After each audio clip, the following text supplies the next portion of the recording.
जोर से तारीफ करो, जोर से आमीन बोलकर तारीफ करो, जोर से। हालेलुया। स्वागत है जीवित परमेश्वर की जीवित हजूरी में। आमीन। आज संडे लग रहा है मेरे को, और मेरा बिलीव है कि उसी तरह परमेश्वर आपको छुएगा भी आज। आप बिलीव करते हैं क्या?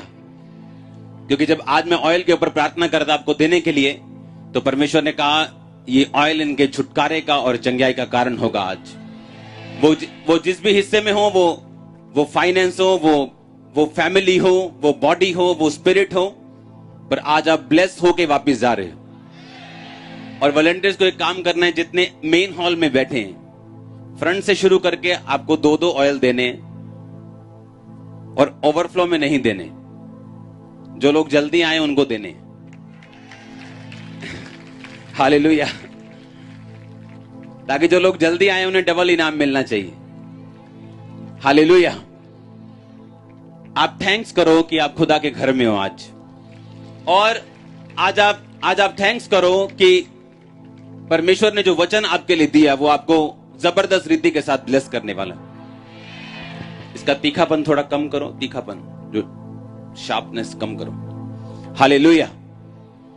याद रखो, परमेश्वर ने आपको वचन इसीलिए दिया ताकि आप उसे रोज पढ़ सकें, और उस वचन के जरिए ही परमेश्वर आपसे बात करते हैं। आमीन।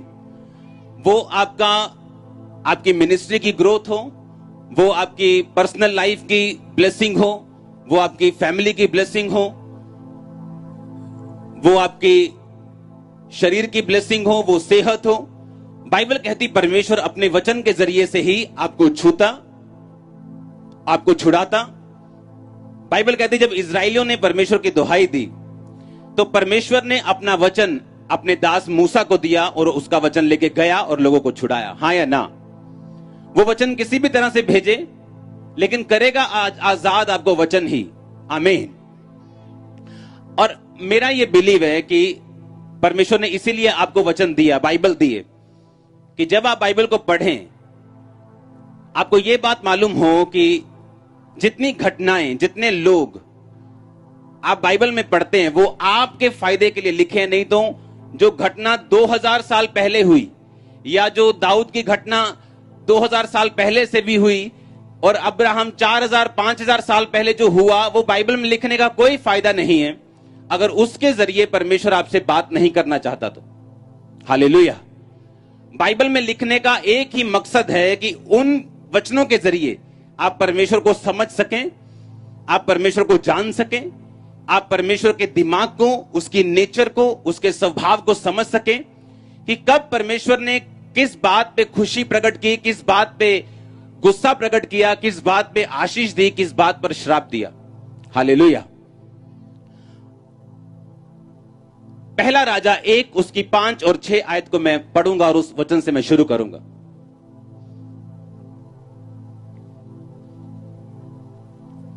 पहला राजा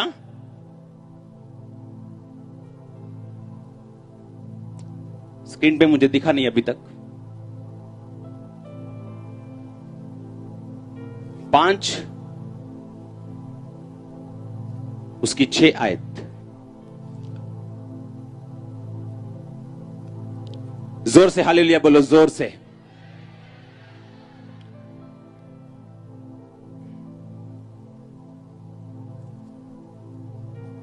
पहला राजा 1 उसके 5 लिखा, तब हगीत का पुत्र अदोनिया, बोलो अदोनिया, सिर ऊंचा करके कहने लगा, मैं राजा बनूंगा। अतः उसने रथ और सवार और अपने आगे आगे दौड़ने को 50 पुरुष रख लिए। उसके पिता ने जन्म से लेकर उसे कभी यह कहकर उदास ना किया था कि तूने ऐसा क्यों किया। वह बहुत रूपवान था, और अबशालोम के बाद उसका जन्म हुआ था। ओदनिया, बोलो ओदनिया। बाइबल कहती ओदनिया कहता मैं राजा बनूंगा, और अपने बाप दाऊद के खिलाफ उसने विद्रोह किया।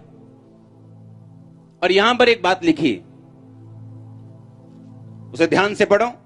बाइबल कहती है दाऊद ने जन्म से लेकर उसकी जवानी तक उसे कभी भी यह कहकर उदास नहीं किया था कि तूने ये क्यों किया। हालेलुया। बाइबल में हमें ग्रेट मैन ऑफ गॉड मिलते हैं। दाऊद उनमें से एक है, अब्राहम उनमें से एक है, मूसा उनमें से एक है, एलिया उनमें से एक है। हाँ या ना? और अगर हम उनकी लाइफ को स्टडी नहीं करेंगे, उनकी लाइफ को नहीं पढ़ेंगे, इसलिए कहते हैं जो बाइबल आप पढ़ते हैं उसको आत्मा और सच्चाई से पढ़ो, ताकि जब आप बाइबल को पढ़ें आपको अपनी जिंदगी के बारे में, जो आपकी लाइफ में कमियां हैं और जो कुछ परमेश्वर आपकी जिंदगी में करना चाहता है, वो आपसे उसी वचन के द्वारा बात कर सके। अब यहां पे लिखा कि दाऊद ने कभी अपने बेटे को डांटा नहीं, कभी नहीं कुछ कहा तूने ये क्यों किया, तूने मशीन क्यों तोड़ दी, तूने साइकिल क्यों तोड़ दी, तूने ऐसा क्यों किया।